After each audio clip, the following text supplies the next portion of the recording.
If you go through the NCERT, you will find this topic 17.1.1 is there. It's regarding the human respiratory system. So we'll be discussing this the components of the respiratory system in detail now.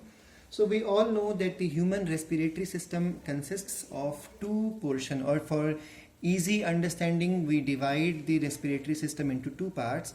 The first part is the tract. That means that highway, or you can say the pathway through which the air reaches the respiratory organ. So the second component of the respiratory system are a pair of lungs, which are called also as the respiratory organs. So all that pathway through which the air finally reaches here is called as the respiratory tract.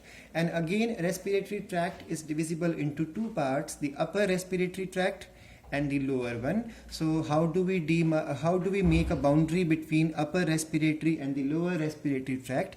Upper respiratory tract starts from the nostrils or the nasal holes, and then it goes up to larynx, that's the voice box.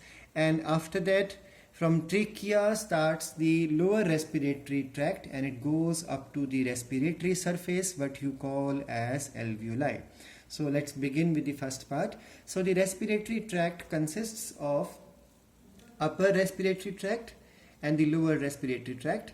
So the first part of the respiratory tracts are the nostrils. We all know that nostrils are two ellipsoidal shape would be this, and then pyriform shape would be this. So the nasal holes which we have, the external nostrils or the external nares, N-A-R-E-S, nares. The external nares are either ellipsoidal in shape or pyriform in shape, and they generally are of the dimension of 0.5 centimeter to 2 centimeter in its length as well as in the breadth. So these are inferior in position. Inferior means below, and they are situated just above the mouth, or what you call as the lips. So there are two ellipsoidal or pyriform holes which are present inferior, and they are present at the apex of the nose, tip of the nose, but they are present below the nose, not exactly at the tip but below, just above the lips. And the external nares lead to the nasal cavity. So the air is supposed to enter through the nostrils. You must be wondering that you must be thinking you can even breathe from mouth. We'll be discussing about what are the harms of breathing from mouth. So the best method to breathe is through the nostrils. So from the air from nostrils now reaches the nasal cavity. So what exactly is the nasal cavity?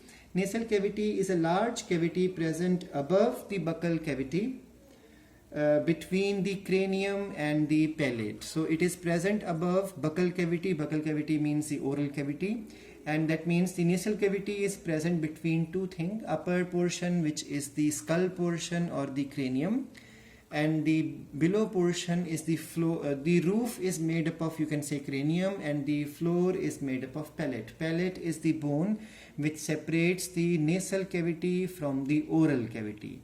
You can easily move your tongue over the roof of your oral cavity. That bony structure is called as palate. So the nasal cavity is above the buccal cavity, and it is present between cranium and the palate. And then nasal cavity is not a single thing, it is divisible into two parts. So the nasal cavity has two nasal chambers, and these two chambers are partitioned with the help of a septum. Septum in biology always stands for partition or curtain. So this partition is called as nasal septum. Now each of the nasal chamber has three portions. So that means nasal cavity has two chambers. Chambers are separated by a partition in the middle called as nasal septum, and then each chamber will have three portions. So those three portions are nasal vestibule. Now whenever we draw nose, the portion which carries the hair, the front portion is the one which carries hair, is the vestibule, and the top portion where the hot air will go and then we sense it is called as the olfactory region, and rest of the portion which will finally lead the air out of the nasal cavity. So it enters from the nostril and then enters into the nasal cavity or nasal chamber, and finally goes out of the nasal chamber. So there are three parts in it. The front portion, anterior means front portion, is rich in air, and by air you have already learned that it is for filtration. It also has oil glands, also has sweat glands. So its main function is filtration, or to stop the unwanted things from entering into the nasal passage.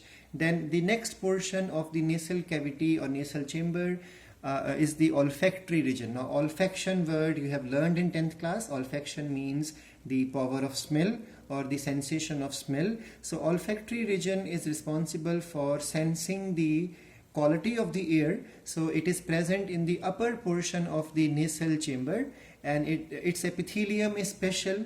Epithelium you have learned already is special, which is called as olfactory epithelium. There are other names for this epithelium. The another name is Schneiderian membrane, another name is tunica, mucosa, nasi. Nasi stands for as adjective. So the Schneiderian membrane or olfactory membrane is made up of sensory cells and supporting cells. So its function is clear to you. It is for sensing the quality of the air. That's why it is good to breathe from the nose, because you understand the quality of air which is reaching your respiratory pathway, because from mouth you cannot sense the type of air you are breathing in.